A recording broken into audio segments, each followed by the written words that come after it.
Ay, maupo tayo lahat. Magandang hapon sa inyo. Nagtatalo yung kalooban ko kasi merong hinandang talumpati na pinaghirapan ng marami ring mga ating manunulat. Pero parang hindi na kukuha yung gusto kong sabihin sa inyo. Pakitanggal na lang. At hingi na akong paumanhin sa aking mga speechwriter na napuyat na ilang araw, ginagawa to. Hindi ho natin magagamit yung talumpati nyo ngayon.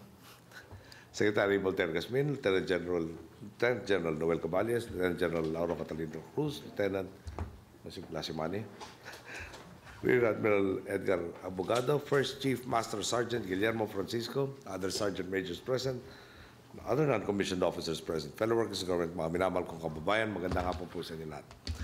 Nung pinapaliwanag ko sa aking mga manunulat, ano ba gusto natin sabihin? Sabi ko, pinaliwanag ko muna, ano ba ibig sabihin ng sarhento? No? So, kumbaga gagawa tayo ng description. Sabi ko, isip tayo ng gulong ng bisikleta. May gitnang, di ba, may sentro ng gulong, merong spokes, no, yung rayos, tapos yung gulong mismo. Kung yung ating mga enlisted ay nandun sa gulong, no, at yung opisyal natin nandun sa sentro, o di yung rayos, yung ating mga sarhento, at siyempre yung mga sergeant major, ay napakalaking bahagi kung magiging mahusay ang ating sandatan lakas o magiging marupok. Okay.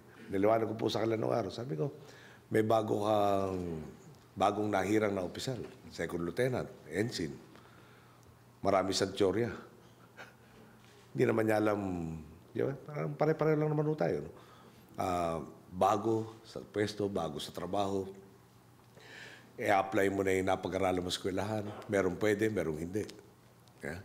Sinong gagabay sa'yo? Ba, siyempre, sarhento. Malas mo na lang kung pati yung sarhentong gagabay sa'yo, kailangan rin gabayan dahil bago rin siya. No? So pareho kayong medyo nangangapa. Delikado yung buong tropa nyo. At doon babalik yung Sergeant Major. No? So, yun ang una nating pag-isipan. Okay. Ngayon, mapalad ako, no? Dinatan natin unang Sergeant Major ng AFP si Ilustre. Yeah? Hindi ako nagkakamali. Yung pabahay na binanggit nyo kanina, umpisa pa lang tayo. Aabot na tayo ng higit ko mo lang 52,000 housing units yata by the middle of next year. Okay. Yung 52,000, dahil mga 250,000 kayo sundalo at pulis, ay mga 20%. Pero kung ang target natin doon is 70%.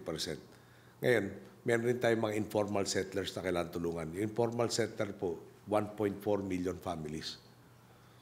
Multiply na lang yun ng 200,000 bawat bahay na yun.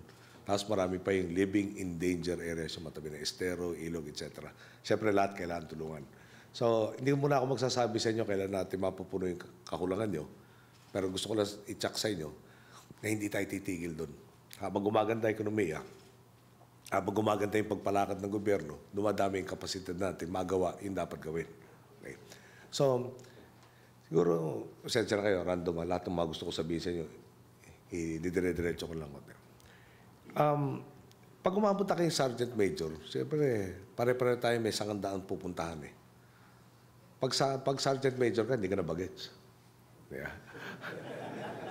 Pare-pareho na lang tayo.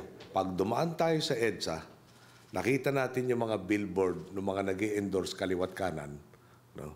Ako, aminin ko sa inyo, pag yung kapatid ko nakita ko, di kilala ko siya. Si Sharon Cuneta, kilala ko siya. Sino pa ba makakilala natin? Si Don Sulueta, kung paminsan-minsan, kilala ko rin siya. Pag bumata doon, no, medyo titingin ka lang, parang nakatulala. Siguro sikat to, nag-i-endorse ng produkto. Tatanungin mo yung driver ko na hindi naman ganun kabata sa akin. Actually, matanda pala sa akin 1 taon yun. Hindi na rin niya kilala. Yung aking security na 30 anyos pala ngayon, hindi rin niya kilala. Sabi ko, hindi naman pala ako naliligaw masyado. No? Ibig sabihin lang na pare-pare na tayong tumatanda. Okay. Ngayon, anong punto nito? Ano yung sangandaan? Pag dumating ka Sergeant Major, nag-iisip ko na ilang taon, magre-retire ka, etc. Baka iba, buwan. Hindi ako ganun ka-sure, no? Kung gano'ng katagal. Pero nalalapit ka na doon sa katapusan ng karir mo. Pagdating mo ba sa katapusan ng karir mo, anong gagawin mo? Dito lang ako sa opisina, siguraduhin ko wala akong bolilyaso, siguraduhin ko relax ako, pinaplano ko na lahat ng gagawin ko sa retirement. Yun yung isang pwedeng puntahan direksyon eh, di ba?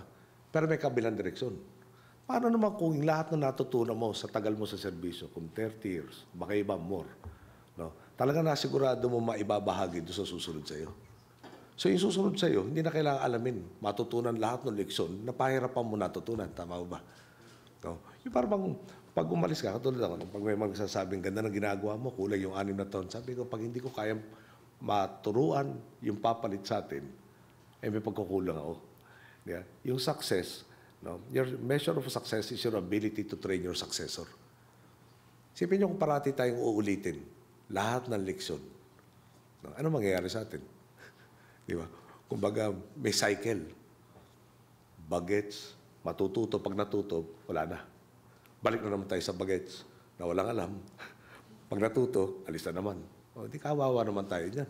Lahat ng trabaho natin, kumbaga, on the job, at parang nag-uumpisa pa lang tayo. Okay. So, ano mga ibang mensahe gusto sabihin sa'yo? Yun ang ano. Kung tayo napaka-active sa natitirang oras natin dito, napapunta na tayo sa finish line. At sinisiguro natin, lahat ng nasa ilalim natin, no, ay naibuhos natin yung lahat ng talento natin, lahat ng kaalaman natin. No? Di mas konti yung pahirapan niya. Medyo mas nakaangat na siya kaysa sa umpisa. Medyo mas magagampanan na mas mahusay yung trabaho niya. At yung palagay ko ang obligasyon natin sa lahat. Okay. Kami naman, no, sa civilian government, di ba? Civilian supremacy over the military. Ang point lang nito, kung ako wala akong pamilya, alam naman po niya yan. Problema ko, 95 million na Pilipino sa anak ko ngayon. No? At kailangan ko siguraduhin na pag meron tayo may binigay ng misyon, nasa katwiran ka, dapat talaga alalayan naman ang gusto. For instance, maliban doon sa babae, ano ba yung ambisyon ko? Dito si General de la Cruz talagang masusi namin pinag-aaralan at hinahanapan ng paraan. Paano natin magugol yung pondong naipon, nalikom, no? Para madagdagan natin, for instance, sa mga helicopter. Ewan kung ilan ang serviceable ngayon, pero may punto 28 helicopters. No? Ilan ba region natin? No? O di tagdadalawa. Pag nagkaroon ng 3 operation, no, kulang na isang helicopter para sa medical evacuation. No? Sasama mo pa yung disaster relief. Sasama pa yung mobility. No? So yan, nakakagulat. No? Kasi dati para makatanggap tayo ng 1, 2, 3 helicopter, malaking bagay na yan. Ngayon nasa plano na ho, no? Tapos natin negosasyon, 3 na brand new. Tapos hinahasa ng konti, merong refurbished na 21. So 24. Sasama natin doon sa 28 or so. Halos na doble natin yung fleet. Siguro naman mas mabibilisan na mapaayos natin yung medical evacuation procedures. Okay. Siguro, alam naman nyo, PhilHealth, no? Nag-umpisa tayo 63% ng population ng membro. Ngayon, 85% na. Sinasabi sa akin na hindi na lang membro, karamihan yung informal settler. Hindi mo mahanap yung tirahan, no? Kaya hindi ma-service. Kaya yung pagkaintindi ko, lahat membro na dapat ng PhilHealth. So besides yung membership nyo, dinagdagan natin yung mga karamdaman na saklaw ng PhilHealth para mabawasan yung tutustusin nyo kung hindi natutustos ng gobyerno. Okay. Pero diretso ko rin ko kayo, no? Yung isang pinubuno namin mabigat na problema ngayon, pension. Hindi naman sa hindi babayaran yung pension nyo. Kaya lang merong masyadong maraming sip-sip na nauna sa atin. No, ang ginawa nila, yung retired, no? Pag, di ba, pumasok ka, may kontrata ka sa gobyerno, ito, sweldo mo, etc. May mga taasan. Pag nag-retire ka, sa kaya nakita, no, nag-retire, tumataas rin yung kanilang pension. Anong problema nun? No, pag tumataas yung pension, siyempre may pagkukunan. Ngayon, yung GSIS, SSS, na hindi kayo membro, yung GSIS, SSS, sila, may contribution yung manggagawa, may contribution yung nag-i-employ sa kanila, ini-invest yung pondo, may pantustos pagdating ng araw. Yung sa inyo, alam nyo, wala kayo salary deduction. Alam nyo, lahat suportado ng budget. Ngayon, this year, nasa 52 billion na yata tayo. Naalalay. No? Para yun ang pambayad ng pensyon. Sa 2016, pag hindi natin nagamot to, 82 billion. Pag hindi pa natin natutukan lampas doon, no, baka naman yung buong budget na pwedeng gastusin, pupunta sa pension and benefits. Dahil nga, increase na increase. Pag um-increase yung active, increase yung retired. Isipin nyo, parang sa 2016 yata, mas mataas na yung babayad natin sa retirado kaysa sa active. Alam mo naman siguro yung active. Paano naman to? Tuloy-tuloy pa yung pahirap namin. Kami hindi na yung mas content dagdag. At hindi masusustain. So, obligasyon namin, siguraduhin na ang kailangan nating invest, no, para maibigay yung pension, yung panigurado na hindi na taon-taon makipagbuno sa budget. Mga 3 trillion yata, di ba? 3 ba o 7 trillion? Hindi ko maalala ngayon. 3. Ngayon itong taon na to, kung meron tayong pera, 3 trillion. Ang budget ng buong Pilipinas, 2 trillion. Okay. Ang kailangan natin ipondo doon sa pension fund nyo, 3 trillion. Pero hindi posible yun. May mga pinag-aaralan na ngayon saan kukunin. At saka hindi nyo problema yun. Pero ako hingi ng tulong sa inyo, siguro kausapin naman natin yung mga retired. Maawa naman kayo. Times 5 yata ang pension nyo kesa nung kayo active. So, ulitin ko lang, no? Tayo nailagay na naitabi ng pondo sa modernization nyo. Sa panahon na ako nanunungkulin sa'yo, mga 28 billion na. Yung first 15 years ng AP modernization, 30 billion, 33 billion, more or less, no, ang nalaan sa first 15 years. Sa ating 2 years and roughly, mga 2 years and a half na tayo sa pwesto, halos tabla na tayo, 28. Merong AP modernization bill, naglalaan ng 15 billion a year for the next 5 years. So another 75 billion. So ang punto niyan, bibigay sa inyo yung tamang kasangkapan, armas, komunikasyon, transportation, etc. Tapos, tinututukan ko rin sila, sabi ko yung training. No? Kailangan tuloy-tuloy ang training natin. May R&R, may active deployment, may training. No? Hindi yung mainit na sagupaan, pahingang isang linggo, balik sa mas mainit na sagupaan. Siyempre, kailangan magpadalubhasa tayo para lalo nating labanan yung mga kalaban ng Estado at ating tambayan. No? Baka nawawala yung skills over time. No? So, mag-i-invest rin tayo para sa mga equipment dyan tulad ng mga airsoft, mga paintball, hindi siguro, mga simunition equipment, kung ano, inaayos ng ating liderato para nga, diba, yung lahat na maitutulong, maikakalinga sa inyong Estado mangyari. Okay. Ganyan na pinapakinggan ko si Chief Francisco, papakumbaba. No?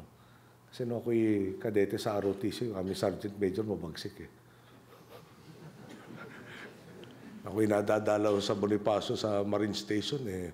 Parang mababait naman ang mga DI. More or less. Importante, no?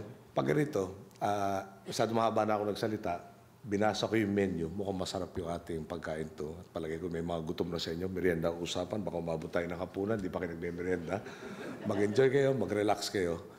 Yung tuloy-tuloy lang natin yung, hindi ba, kayo yung tulay sa enlisted, sa mga opisyal nyo, at ako sa dulo, sa Commander-in-Chief. Hindi pwedeng sasabihin nyo sa akin yung palagay kung gusto ko marinig, o yung palagay nyo gusto ko marinig. Walang mangyayari sa atin nun. Kailangan malaman ko sa inyo yung totoo. No? May problema kayo, no? Kung reasonable yung hinihirit nyo, kanyari, no?